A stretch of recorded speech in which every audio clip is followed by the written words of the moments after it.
Sure. Recording now. Yep. Sure, good. Yep. Wait, don't move. A bit near, Maybe need to okay, go never mind further. lah, whatever. Can Whatever. I think can lah, it's okay lah. Yeah. Yeah, it's like my whole body isn't even in. You want Okay go lah, lower? yeah, it's okay lah, it's okay lah. Yeah. Let's go. Okay. I record already. Oh, record already. Time. Okay. Hello everybody, this is Deric here and I'm here with Haris. This is our fourth episode, I think. We just Yeah. done CrossFit today and we just thought, why not just do a quick session since we are waiting for our food in a little Chinese restaurant here in Malaysia. So yeah, today we're going to talk a little bit about, people always think about sales and marketing like a big journey. How do I get 1 million customers? How do I scale this to $1 billion, right? But to get to $1 billion, you need to first get 10. So I think today we want to just discuss a little bit about and share a bit about how we got our first 10 customers in whatever businesses or projects we built in the past. So Haris, what do you think of this topic? I think it will be very helpful because I think a lot of people want to get started, right? Then I think we can share our story on how we get started. I think also we can even make it into how we get our first customer. Because Sure. maybe some, I think of you guys might be facing that issue where how do you get even your first customer, or should we make it even like paid customer, right? So like this allows you to understand how hard it is to get maybe your first customer, and we can share that. So maybe Deric, can you share like how do you get like your first paid customer? I think before we even go there, I want to talk a bit about why we want to do this. Why think about just one customer instead of 100 customers? Because number one, it sounds a lot easier to do, right? One customer, just think about one. Instead of like, oh, how do I get 1 million guys, 1,000 guys? Just think about one. How do you get just one guy? And I got inspiration from Noah Kagan's book, The $1 Million Weekend. Oh. He talks about how you can monetize your, just based on people you know. Just if you have an idea, instead of going straight into building it or go into like creating it, right? You spend like, 3 months and a lot of money to build it. Instead of doing that, why don't you just ask someone, your end user, would you buy this thing? If you would buy it, why don't you give me $1? $1. That's it, right? That is in a way your first sale already, right? And if people don't even want to give you $1 now, it's like, are they really even convinced about your idea? So it's important because I personally burn a lot of money in tech startups. I'm a SaaS guy. I learned to code because I wanted to build my own SaaS. The dream is nice, right? Own 2 hands, 1 laptop, with internet, you can build anything you want and then start making passive income from there, right? But it's not that easy. Yeah, it is. I think like Okay, one second. Okay, it can continue. yeah. It's recording, right? Yeah. Okay, continue. So I think like to get your first paid customer, people think it might be hard, but you actually have already in a way sold to your friends in a way. So it's like, for example, you might have eat something that you like, and then you talk to your friends like, hey, let's go to this place and actually buy something. So before even getting your first paid customer, you actually are already selling. Because last time when I was asking my friend who is I would say financial advisor, and then I was like, how do you even like get your first sale or get your first customer? Then he said that actually, right, you already have been selling all your life.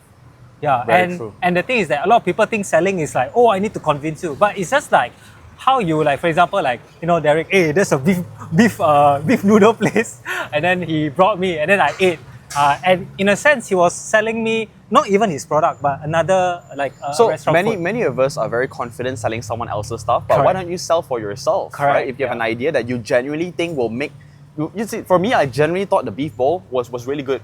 So I just, no shame, I just introduced it to you. I'm like, but maybe you didn't like it. It doesn't matter. The point here is I introduced it and sold it to you. Yes, I didn't own the company. Yes, it wasn't my brand. It wasn't my R&D. So it was easier to sell because I had no skin in the game. But if you were doing that already, why not just do something? Because I genuinely thought it was good. That's all. I stopped there, right? So yeah, get $1 from the people around you. And if people don't want to give you $1, then you kind of know that that's not really your target audience. So you learn something in the process as well. So yeah, so long story short, launch fast, go straight to your target audience, get them to pay you money, any small amount of money, just one guy, done, right? Start there. If you can't even get the first guy to pay you, then it's like, let's not build anything. Because I've learned it the hard way. I spent over 500K in the past few years building a lot of this kind of tech startups, and none of them really came to fruition. We built it and no one really used it. Yeah. So yeah, maybe you can share also in your perspective. Why is this important to you? I think like because I come from developer first. I didn't go to selling something first, right? Yep. So it's like as developers or a developer myself, the first thing that I wanted to sell was also SaaS, right? So my thinking was like, okay, let me build something, and then once I build it, then I can sell it, right? Yeah. Then I met one of my ex-colleague. He is a marketing guy. He said, don't even build, just sell the idea, right? That's like, huh? It was so counterintuitive because back then when I was a developer, I was tasked to create features, the app, and then Yep. sell to the customers. And then the marketing friend of mine, he said, no, you just sell first. Don't even build. Because imagine if you build something and nobody use or even buy your SaaS or your product or whatever, right? Then you wasted a lot of time. And you could use that time to actually just shout out the idea. If it's not the idea that people will buy, then go to another idea because your first idea is not the best idea. Okay. Yeah. So share with me, Haris, what is one time you did this and what is one time you didn't do this What's the did this again? The selling. before building? Oh, so actually one time I did build something was I forgot. It was essentially I was learning new English words every day lah. So my idea was like, let me build an app where you will learn a new English word every day. So I built an app, and that was like I thought that would get a lot of views because in my mind, How long do you take to build that app? I think it was like because I was a mobile app developer lah. So I haven't built to completion, but I was building it maybe in the first 2-3 weeks. It was already like 2-3 weeks, and also I think the scarier one was you spent I think 3 months to build your course. Is it? Oh yeah. Yeah. So to share, right? Basically, I was after I quit my job as a software developer, I went to create courses to teach people mobile development because I was a mobile developer. Then after that, I was already selling courses in Udemy. So I was like, why not? I don't go to Udemy anymore. I go to my own website and get more of my revenue because Udemy took like 80% of each course revenue, which is a lot. Not many people know But that. even Udemy, you have to first create the course to Yes, Udemy, right? exactly. So in a way, you've already put in the time. Yes. How much time do you put in to So create for the each course, roughly around 2 months, 3 months. 2 months full time. Yeah, 2 months full time to create a course. correct. And zero money down for those 2 months. Correct. Zero Yeah. money in, sorry, for those Yeah, 2 zero months. money. So this is the classic example of you building before selling anything. You Correct. didn't even know if people were gonna buy. So in the Yeah. end, how much money did you make from this? So it's like for Udemy in total, like in 1 year or roughly 1 year, I only earned like 1.7k USD. That's like less than a month's salary. I know it's shit. It's really shit. Right. Yeah, and I was like, But I'm guessing you were not just doing Udemy full on. You were Yeah. also doing content and yes, whatnot. yes. So I was Okay. doing like videos on YouTube and also doing like newsletter. So that was your content, your teaching content area, correct, right? Yeah, my teaching. And I was like, I was burning cash because I had to survive, and I Of was course. eating up my. So that's one time you didn't. savings. That's one time you didn't. Like, didn't. did my- You didn't get one customer, $1 Correct. first before building it. Yes, Right. You correct, didn't correct. get your first customer Yes, first. yes. Okay. So now that we understand that, what's one time you did get paid first before building anything, building or creating? Yeah. So one time was that when I just quit my software developer job, and I was looking into startups, Y Combinator, and then one of their tip is to just get the money. Shout out your idea, just get out the money. And I was like, okay. Then I had a friend. I was making friends with this math tuition center for kids below age of 12. And then I was like, hey, why not I create you a math question generator app that generates questions for you. Then he's like, okay. Then I pitched to him. I was very bad at pitching, but I would just say like, if you want in, maybe you just put in $500 for 1 year subscription. Yeah, that's beautiful. That's Yeah. beautiful, right? So and then you kind of got the money, Correct. right? So I mean, let's not go into like the details no. of what happened Yes, there, but yes. the point here is you got the money before building anything. Yes. Which I think, in my opinion, is very impressive. Yes, it is. Yeah. Just talking to the right people with the right pain points, Yes. and pitching the right idea to this Yes, person. correct. These 3 things. He got a $500 without building anything. Versus in the other end of the spectrum, his Udemy course that he was doing, he created it for 2 to 3 months and then sold it for 1 year, and all he made in that one entire year was $1,700. Don't want to rub anything on you, but It's okay. It's like Lesson learned. he took lesson learned, Lesson but learned. but it's fine. Maybe in an alternate universe, the Udemy course could have been big. Yeah. Who knew, right? Yeah. But the point here is not about who knew. The point here is about cash in the bank today, right? So yeah, I think thanks for sharing the experience. No And, worries. So what about you? So same thing. What is one thing that you built but didn't get paid customers, and the other one is I think one of the apps that we first built back in the days is this app called PathForge. Have you heard of it? Have I told you before? I never told you about this story, right? PathForge. What do you think of when you hear the name? PathForge. Essentially it's like learning something to create your own path. Why would you think it's learning related? Because we are education. Because we're education guys. Education bros, guys. right? PathForge. I mean, so it's quite your rare to path. find people in education startups, to be honest with you, right? Most of the Yeah, education guys are like traditional. In fact, we're in like Sunway here, right? The universities right opposite us. We're a beautiful city. But PathWatch is a way where we say, you know what? We believe that all the great material are already out there. Like Haris has a very good mobile app development course. This person has an XYZ course, digital marketing, freelancing, whatever. There's a lot of courses and content out there already. So it's like, why don't we create a Wikipedia for learning paths? That's what we did, right? And long story short, we spent like 2 years plus building it. And not just development, right? Obviously, because you have to get those courses in, you have to put the courses in, you have to get someone to go and find those good courses and put it in, and then also invite creators to upload their content, get users to pay. Well, it was a lot of work and we didn't fundraise at all. So in the end, the tech itself was like, it was our first time building a software product from scratch. So the tech itself was painful. It was a lot of bugs in there that we had to maintain. We spent so much money on this app. I don't want to talk about the amount. It's like mid to high six figures.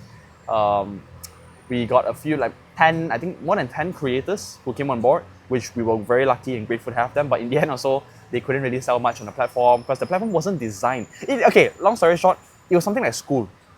School, SKOOL. Yes, it was something like school before they launched. We had community, we had, it's a place for creators to host content, right? Because we figured the Wikipedia route couldn't really monetize. So we invited a lot of creators to use it. Use this to host your content and sell your courses. We did that, but our half-ass tech and our half-ass marketing and our half-ass content creator onboarding just didn't really make the cut. So long story short, we didn't make a single dollar out of it. We did make some money, which is to sell our own courses, which granted, we could have made those money even without the platform. We could have just made the money with an Airtable form somewhere or with a landing page. Damn. Yeah, so that's a story I'd like to share, but I never really shared in detail before, but that's the high level of what happened. Yeah, thanks for sharing, man. I think not a lot of people see the ugly side of like building something for... Because in principle, there's only two ways of doing business, product or service, right? Yep. If you're talking, the dream of product is this. Whatever product means something that you create once and you can sell forever. Whatever it is, right? A phone, a software. So software as a service is a form of product. So the point here is, it's appealing because you can just build it once and sell it forever. Don't have to do anything at all, passive income, right? That's why a lot of people go into it. But the hard part with product type businesses, courses are a product as well, right? Is that you got to put in a lot of work up front. So, of course, for any of you here watching, we are talking about product. Product is harder to monetize so fast, but service, on the other hand, is different. Teaching one-on-one is service. Teaching to a group is service, right? Providing a software development service is a service. So that one, you say, okay, Deric, I want to get this project done. How much? 1 million ringgit. Okay, done. Then they pay me the money and I build it for them. So then, from the painful product experience, we've learned so much in terms of product development, project management, UI, UX, digital marketing. We learned so much in terms of all these other things. We brought these skills over to start selling services to make money from there, right? So yeah, and painful learning journey, but I think because we came from a background where we don't have someone guiding us, I think we just learn everything. You, I believe, also learn everything yourself online. So granted, you will be meeting some obstacles, and this is just one way to learn them. And I think it made us a first principle thinker because now we know how to think for ourselves because we've been hurt by the pain. Yeah. Yep. Yeah, I think it's something that I think everyone goes through. They realize like what you have been building might not be the one that's actually gonna be the first success. So then maybe you can share your first success where you... the first time I made money without... Yes. Okay, so I didn't really get the 10 friends thing because, like you said just now, we're so happy to share different things. For example, I share my gyms to you, my CrossFit gym. Right? I introduce my MMA gym to you. Yes, correct. I bring you to my pickleball court. Yes, right? I like to pitch stuff that I do on a day-to-day basis to my friends, but I personally don't like to sell my own stuff. So until today, I've never really sold anything to my friends around me. Not a single thing. I built so many ventures. I have a coding school now that's pretty profitable and we're growing. But I never once sold to my friends. They came to me to ask me more. And I'm like, okay, why don't you check out this link and figure out yourself? Or why don't you speak to my salesman? I don't know. I understand the barrier there. So I honestly didn't even do it myself. So what I did was, I had a little bit of budget, to be fair, and I had a bit of marketing skills from building Pathforge and our software development agency. So having those marketing skills, I started running campaigns on ads. I spent around 500 ringgit when I first started, and I just kind of wrote from there. 500 ringgit put into it, and then we made some sales on our course. I didn't build a single slide, a single material. So what we said was, you pay us this money, and we will start this bootcamp in 3 months from now. So from there, I made like 40k, I think, from the 40k ringgit. I put in total, I put in around 5,000 ringgit, and then we made 40k in total in the first month. And from there, we started rolling. We said, okay, we'll launch 3 months from now. Is that okay? We made it very clear. It's not a scam. We said, this course is still in development. We'll be launching 3 months from now. The pitch here is you will learn this full stack development, and we will match you to a job after that. Otherwise, money back guarantee. And the pitch was appealing enough that they knew that, okay, no one else was doing this in Malaysia or within our region. And that's why they were like, okay, you know what, let me just take the bet. So they gave us the cash up front, and we went on to hire instructors to build a curriculum. And like rinse and repeat. Now we've invested so much more in our curriculum, our learning platforms, and everything is so much stronger now. But back then, I think it was all half baked together just to make the cash flow. And we did it without spending even much building time. anything, right? We did build a landing page. Yes. So that landing page took me, I think, a week actually. Because I had to build the whole funnel out. Right. I had to record some videos to share. I had to do email sequencing. I had to do WhatsApp follow-ups, automation, and all that. So those things took me a week in total. Yeah, but at least it's a week. It's Yeah, not 2 years. A week, yes. Compared to what you've I have to gone set up through. Facebook page. Yep.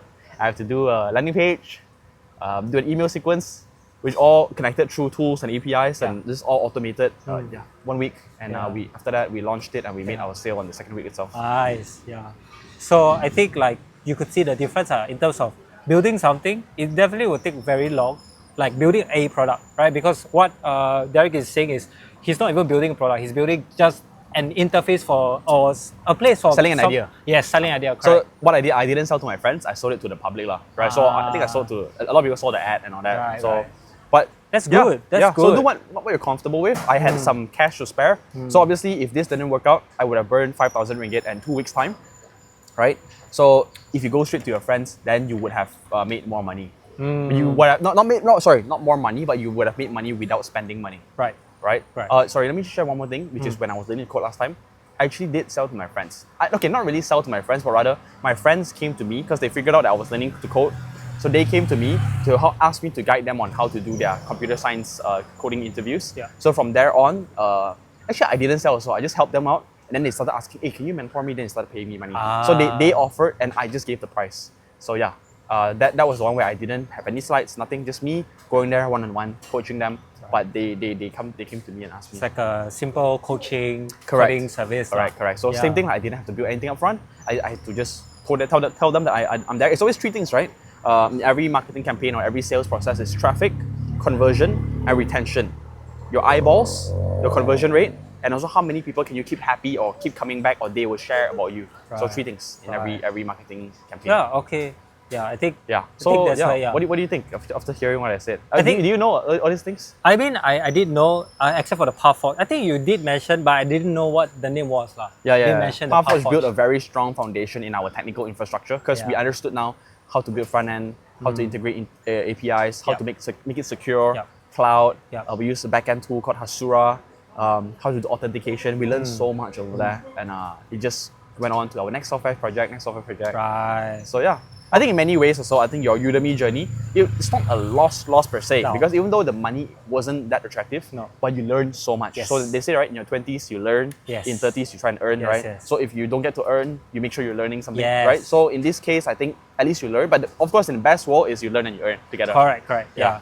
So maybe you can share, like, if you were to go back in time again, knowing what you know, right, and you want to build your own product from scratch, I without would have any saved like all those freaking 700, yeah, yeah. 700k I would have saved okay, it all. and also you don't know how to code, so you literally from like scratch, but you Back then, right? Yeah. So what would you do differently, or what would you start first? Yeah.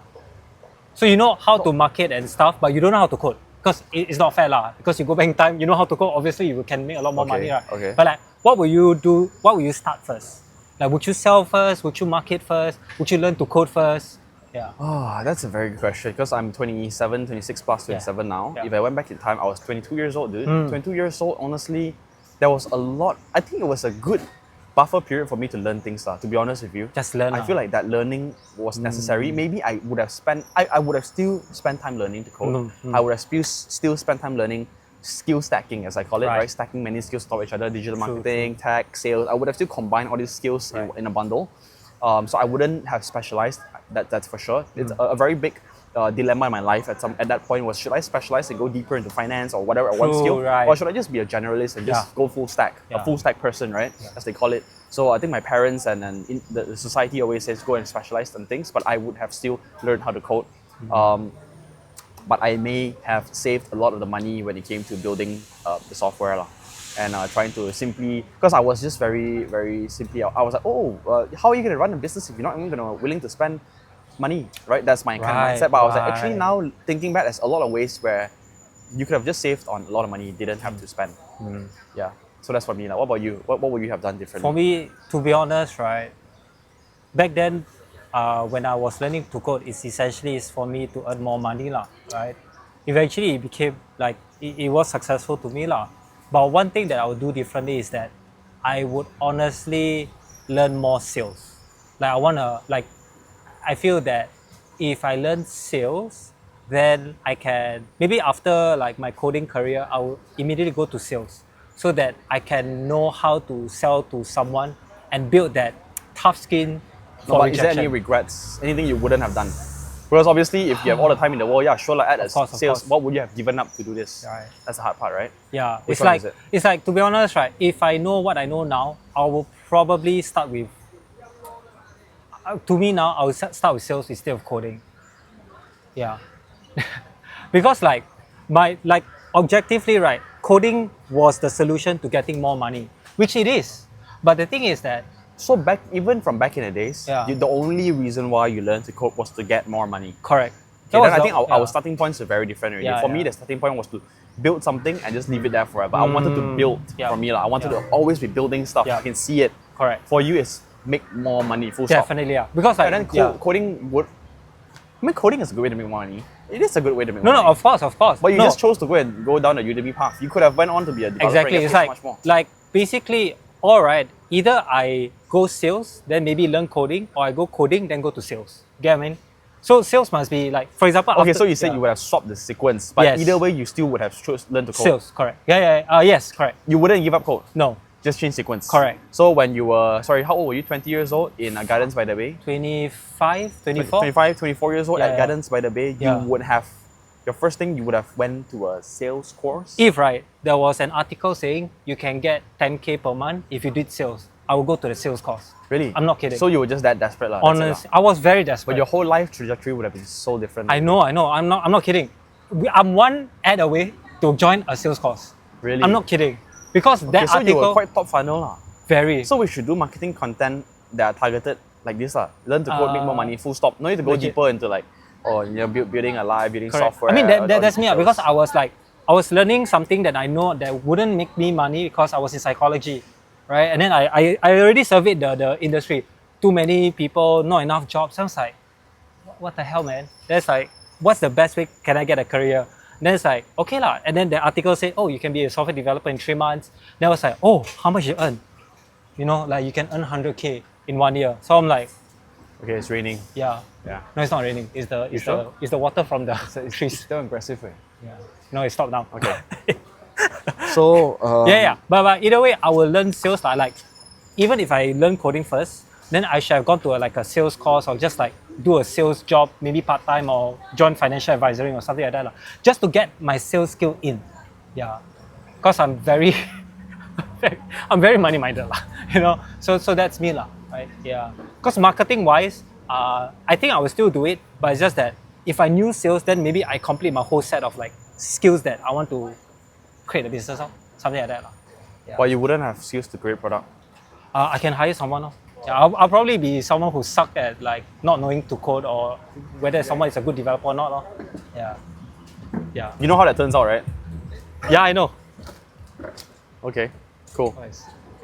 Yeah. Okay. Yeah. Um, But yeah, so I think, but essentially like, essentially, if you could summarize this, it's to sell it to your to get Customers. one sale first. Yes, full yes, stop. yes, Don't correct. think about how do I get 100 sales. No, Just no, get no. one sale first Yes. at the cheapest, fastest way possible. Yep. Get one sale in. Like right now, whatever idea you have, regardless if it's to start a blog, it's to run a job portal, it's to start a course, it is to start an affiliate marketing channel, to start drop shipping, whatever it is you're thinking of today, just ask your target audience one question. Can you pay me? Okay, let's say I want to start a blog here that talks about self-development. Okay, I'm gonna go out there and how do I plan to monetize? I plan to monetize this by, let's say, building a channel where we get a lot of subscribers and a lot of viewers, and then sell eyeballs to sell views to what you call it, advertisers, right? Yes. So all I would do now is go up to any of my friends here working advertisements, saying that, hey, would you pay $1 if I could promote you guys when I launch officially and put you guys as a premium partner? Oh sure, Deric, go ahead. Boom, I got my $1. You could do this right now. That's why Noah Kagan calls this $1 million weekend. Pick up your phone this weekend, write your business plan. Of course, he has a plan thing where you have to write out what are your plan, what's your offer, what's your stack, that kind of thing, right? Once you have that up, just call someone, pitch it to that person, get the dollar in, and boom, you know you got something already in the bank, and then move on from there. but he said, get your first dollar. Yeah. Get your first sale, basically. First sale lah. Yeah. Yeah. And like, how do you get these people? Friends. Friends. Reach out to the people who are most likely to buy from you. Friends. No one else is likely to buy from you. No one else is likely to even consider you. Start from the friends first. Build some traction there. Your warm outreach, right? People who know you first before you go to. There's two fruits here. One is low hanging. One's here. Of course, you go for the lower hanging one first, right? Get the warm ones in first. Then once you have, let's say you have 10 friends, right? Let's say 3 support you. Okay, Haris, come out support you. Okay, you have 3. Now you have 3 testimonials. You need these testimonials to go out to the cold audiences who don't know who the hell you are, and you're like, okay, look, these 3 guys bought from me. This guy is a founder of X. This guy is a millionaire. This guy's okay, these are my friends. He doesn't need to know that, right? But the point is, you'll see 3 success stories. True. Sorry, 3 testimonials, not success stories. So, at the same time, like, I think one thing also to also add on is that when you get your first sale, right? Do you feel like your level of confidence get higher? Yeah.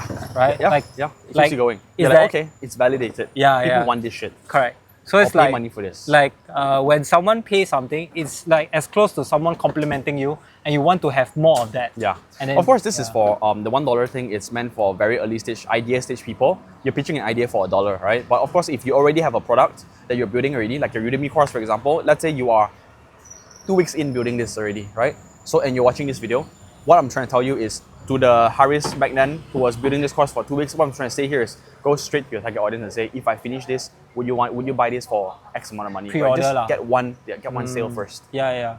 Yeah. Yeah. So I It think doesn't have to be $1, by the way. Just Yeah. that was an example. Yeah, but I think like to just like get your first sale in, I feel that it really builds confidence for you to get even more. Like I feel it comes to a point where it might be addictive also. Like you want to keep on getting more sales. Yeah, and but if sales. you keep selling and Yeah. you don't build, like you Yes, said, you'll be a true. con man, right? Yes, so correct. that's why I always say, make sure you deliver on what you Yes. promised. You can't always unless you want to sell for someone lah. Yeah, then that works as well. But right now I think we want to sell what we build, and that gives us more control on how we deliver, whether it's a service or product lah, right? And do you think it's very common where people who can sell or market have a problem with product? Yeah, of course. Right. They all struggle with product. And let's put it this way, right? The reason why I went to code is because I went to business events and there's 10 salesmen there and one person who can build. Right. So salespeople can just talk very well. No shame to salespeople. You guys are amazing. Sales is very important, right? I'm just saying, if I could stack a skill, I would stack code first. True, for me lah, right? Because Yeah, sales true. is everywhere lah. Yes. Yeah, I would bring you on board to be an insurance agent or whatever. Yeah. Just because you can work for free and I'll pay you by commissions. Correct, That's it. correct. Anybody Yeah. can be doing that. Yes. So, which I'm not saying it's bad to be a financial advisor or whatever, but the point is, if I could go back in time, I would still focus on building a technical skill first. But I would not neglect sales. True. T-shape, right? T-shape, Yes, understanding yes. sales. So I'm Yep. pretty good at sales now. Yep. I can close funnels. I'm good at marketing, right? But here, stacking Yeah. those skills together lah. So I think like in essence, when you start a business, you need to know all the skills that you need. Yes, right? correct. Otherwise, you will be lacking one, and that's where. That's correct. In many ways, the kind of lean companies that we are running, we're not running like fundraise $1 million and build, hire 10 guys, kind of Yes. 20 guys kind of thing, right? For And- us, it's like just a one-man show kind of thing. Correct. So we have to choose a path to start first. And back then, if you chose sales, you wouldn't even know what to sell. True. You wouldn't even know what to sell. You wouldn't know what goes into this thing that you're gonna sell. You don't know. But That's why people who have good skills always stack it with something else, whether it's domain expertise in F&B, whether it's domain expertise in making matcha, for example, whether it's domain expertise in selling marketing services. You always need sales to stack with something else. You can't just sell sales unless you're selling a sales course. Yes. But if you're selling a sales course and you have nothing to back you up, you're also no point. True. Right? True. So yes, both things need to go together. Yeah. Stack your skills. And this is, of course, this thing we're saying now only applies to lean, like one-man show kind of companies, like very small, early stage, small time show. You're in a bedroom watching this kind of thing. Then this suits you. If you're like, you have a team, you have a family business, you guys have a lot of budget, then probably this wouldn't suit you that well because you have the cash flow already, and you can move so much faster that way. So it's different. And before we close this, do you think it's important to, what is the skill that you should learn first when you want to sell your product or sales or marketing, or everything? The skill that you should learn first. No, I always believe in T-shape. Yes. So I believe you need everything, but you need to be somewhat productively good enough in one thing first. Yes. And I think for me, right, I wouldn't say tech or marketing or sales. I wouldn't even say any of that. It's fundamentally what are you interested in? What are you made for? If you tell me that you want to be a pro basketball player, I'm like, Haris, please, come on, let's just choose something else. If you, what was the quote again? If you ask a fish to climb a tree, it will spend its entire life believing it's a failure, right? So choose something that you have the traits for, something that you enjoy. Enjoy meaning you can go through, like, you don't absolutely hate it, right? If I ask you now, hey, Haris, there's a new skill now, eating shit every day, you can make good money from it. You don't enjoy it, you hate it, you can't go far with it. So do something that you somewhat enjoy, right? And finally, also, it's do something that you can monetize. So if you say that skill is, I'd like to learn, I don't know, I don't want to give an example because maybe someone is making good money on it, but let's say something very weird like eating shit. Like what? Selling shit. No, not selling shit. No, it's like something weird like like what? Okay, I'll just bad example because I don't know the industry well enough, but something like, let's say sociology or pottery, I don't know, right? So if the chance to monetize having these skills is lower, I'm not saying sociology and pottery cannot make money, I'm just saying that the kind of demand or the GDP of this market is smaller than, let's say, tech or finance. Case in point, look at S&P 500, right? So the GDP for this market is a lot smaller, so I would then also not prioritize them. So do you enjoy it? Do you have the right traits for it? And how fast can you monetize it? Or how big the market is? How fast can you monetize it? How fast? A GDP is just a say on how big the market is. Yeah. But how fast can you monetize it is related to the market, right? Okay. Yeah, because if there's more money in the market, you're more likely to find someone to pay you. If there's less money in the market, it's harder to find someone to pay you. Yeah. So just like how it's easier to find someone in the US to fund your idea because the GDP there is so big, the investment, the fund, every investor there, the ticket size is so much bigger. Yeah. Versus in Malaysia, the ticket size is so much smaller, and we don't have much funds here for a seed stage startup. So go somewhere where the money is at, then chances are you are more likely to be lucky there. Right? So you enjoy it, you have right traits for it, and can you monetize it fast enough? And from there, choose your skill. First skill first, monetize, then slowly learn the other skills like sales or whatever else. If you choose to start with sales, sure, if you enjoy it, if you have right traits for it, if you can monetize it fast. So I think sales do meet quite a few, meet the monetize fast one, right? So you choose yourself. But fundamentally, always improve broadly everything. In today's world, you never know what's going to happen with AI, right? The ones who are able to pick up many skills, like if you can replace two guys' job, you yourself, you're going to stand out. You can build things fast. You can stand out in the workforce. You're gonna be good. Okay. Sorry, what else do you want to say? No, so I think like it's good to know what you're good at and how fast you can monetize. What do you think? I think like, what's your framework? I think for my framework is honestly just get your money first. Don't care about all these three things because I'm afraid people, like for me, I'm a doer, so I just do stuff. I don't really think so much. What if I become a Grab driver? Go ahead. So, okay, so you, the one thing that you also mentioned, put food on the table first. Yeah. Of course, this video is assuming that you're not a beggar, right? It's assuming that you can survive. Correct. Right. And now with a little bit of now this is what do you do in your other time, not your surviving time. Yes. And I think it's like, because industry changed a lot, right? And also must research, like in tech right now is like still in demand because, people are paying good money for your skills, right? And I think it's always doing research first to know what skills that you probably like, right? And then that's where you will see whether you like it or not, and then you can just move on. So keep on doing rather than just like over-analyzing, I feel. No, so what's your framework? My framework is framework is what? If it pays, just do it. No, honestly. I think that's very helpful, man. Honest opinion. I don't think it's helpful. I don't think that if it pays, just do it. I don't think that's helpful at all because that's just you setting yourself on a path on you were lucky you chose coding. Yeah. You were lucky. To be honest with you, you were just very lucky you chose coding. I was. Imagine if you chose some other thing where you say, "Wow, make good money," and then Yeah. it was a scam. Let's say it's a scam. Correct. Then you fell for it, Yeah. right? You gotta match it up. Yeah. I mean, Many things pay you money fast. yes, that is right. And I think like from my experience is that I was lucky, yes, number one. And then number two is that if I have an idea, I will just like go for it lah. Like for me, it's just like with my current skill set that I'm good at, how can I monetize? Yeah, Like- but this is us if we went back in time. Oh, We if had I no went skills, back, Yeah. right. So what's the framework on like what to do first? What to learn first? I would say research on high in demand skills. High in demand Yeah, skills. high in demand skills. Like you will never go wrong. Okay. Like you go to Correct. LinkedIn, what is the highest demand? They will literally have all the list of skills, right? That they will pay a lot. Yeah, but And- the first thing is cybersecurity. Second thing is data Yeah. engineer, data science. The third thing is gonna be what? Cloud engineer. Yeah. It's all like rocket science engineer. Yeah, how? Or all it's like yeah. no, it's like research something that you don't have to get a degree first, or something that you see someone already made a lot of money with it. So for example, But what if you don't have the right traits for it? learn like just? Kobe Bryant, he made a lot of money from that. I mean, also at the same time, look at yourself lah.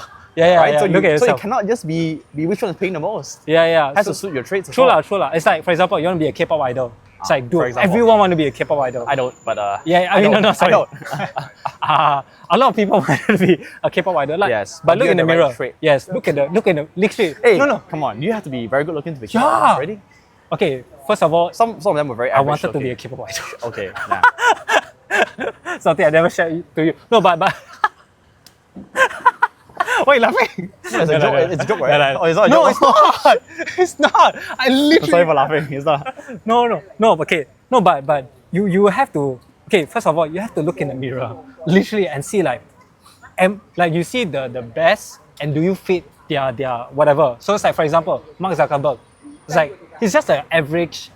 Okay, maybe But not then average. again, no. But then again, if Mark Zuckerberg followed that viewpoint, he wouldn't have been a startup founder because back then there was no 21-year-old startup founder who dropped out. Then, very yeah, little. true. But the thing is that he took a risk. So Yeah, so, that's why it still yeah. has to go back from first principles. What do you enjoy? Do you have the right traits for it? And can you monetize? First principles is that not someone is doing it, so this is paying well, so I'll just go for it. No, because it's like what you're saying is see if there's an example, then just follow, right? But you don't know what this person is going through. So it's a good kind of high level guiding principle, but I still feel like it's still not. not you thinking for yourself. You're Right, just following and Because at the same time, you can be good at something that nobody cares. But if you took the risk and actually like for example, in the US, right, there's a market for what do you call this? Like those there's this like it's like a jelly, but people will it's a huge market. But the thing is, right, it wasn't a huge market before. Then someone on somewhere just sold it, and then people are like, oh, I love it, and then it became an industry. Okay, so Then your that's it. point is So the point is that someone who loves doing this like stretchy thing, there wasn't a market, or like it cannot be like. No, so this is my point on if you enjoy it. So the person who loves doing it would have made a market out of it. But if I followed your point, I wouldn't have done it because no one else is doing it. Yeah, Your point is to see who's doing it, then follow, ma. Right. So back then, I would never have figured this out if I followed your point. I wouldn't have been the one who created this. Then how do stretchy you bendy know, even after many years of doing what you like doing, that is not making money, you stop doing thing? Like I said, my trade was three things: Three things. monetizable. Ah. So you do make money. According to my framework, lah, Right. you make money, monetizable, ma. How fast can you monetize, right? Yeah, but your framework was to see on LinkedIn who was the best paid thing, right? And this stretchy bendy thing would never be on that list. So monetizable is just make money lah, even though it's not a lot of money. Yeah. Right. It depends on that's why it depends on the kind of goal that you have. But if I went to LinkedIn and search high paying jobs, then I would have missed out on this stretchy bendy thing. Yeah. Or I see with cybersecurity job, I don't know, True, blockchain true. engineer jobs. I'll see those things. True. And do I enjoy it? I don't enjoy it. I'm just gonna. Right. I don't know. Right. So I like to plan for the long haul, lah. Honestly, right, I don't know if I like coding if I never see that article of like people who have gone it. Yeah, correct. That's Yeah. why the dropout rates are so high. You are one of those lucky ones who didn't drop out, lucky Yup. ones who were hungry enough, lucky Yup. ones who grinded it through, but Yup. probably 50% dropped out. Yup. And the point is because they didn't know. They just thought, wow, cool, I can make money. Wow, cool, I can build startup. But like going in, then they realize, oh shit, I don't really enjoy it. That's why whenever our students join, we need to I told our team to always ask the students, is this really what you wanted? Why do you want this? Right? They have to say it themselves that I really want this. I wouldn't say, oh, come on, this is easy now. We wouldn't do that. No. It's just we don't say false that. already. Yeah. So we the don't same say framework I use the same framework for the students to help them find out, is this really right for them? Yeah. But I know for sure that coding you can monetize in the coding industry, right? I know for sure that right traits, you just need to have a normal IQ, problem solving abilities, maybe some English, basic English, can speak English well, can read English, understand English, and also do you enjoy it? That's the biggest part. If you don't enjoy it, it's tough. Because I enjoy it after I Become good at it, right? like saw an article, suffered, and then slowly become good at it. So I had to go through pain lah. Yeah, essentially. of course. Yeah. True lah. I think like Yeah, when but you say you have to go through. With most things, when you're learning, pain is necessary. Yeah. Whatever it is, Yeah. pain is necessary. Yeah. If you're saying that you want to learn a new skill without pain, you're not learning anything at all. True. So pain is necessary, but it's do you get the joy out of it? Learning to swim is painful. Going for CrossFit is painful. Learning MMA is painful, right? But I enjoy it. True. So pain is it's relevant because I have to go through pain. Yeah lah. Constant variable. True lah. You have to go through pain in order for you to get good that you enjoy. That's later correct. on. That's correct. Right. Okay. Yeah, makes sense. Yeah, so I think I agree on it lah. Okay. Have something monetizable and then go through the pain and eventually you enjoy it because you get good at it. Yeah. I mean, if you can enjoy from day one, even better. Oh yeah, Things definitely. Like right now, you are enjoying MMA ups, CrossFit High Rocks. Yeah. You're enjoying it. You Yes. enjoy rock climbing. Right? Yes. I'm sure it's painful as well, but you enjoyed it. Yes. Right? You enjoyed it from the very beginning, correct? But it was painful from the beginning as well. Yeah, high rocks. There we go. Yeah. There we go. You enjoyed it from the beginning. It was painful from the beginning. There are things out there like that. Find it. Yeah. All right, so that's it. So if you like, Thank you. if you like this video, give it a thumbs up. If you want more, I don't even think anyone watches until the end. I don't know. How you know? I don't know. If you watch to the end, comment, let us know. Then we give you 10 ringgit. Who you give up? Okay, you give up. I wish to give you. Okay, see you guys. Bye bye. Okay, done.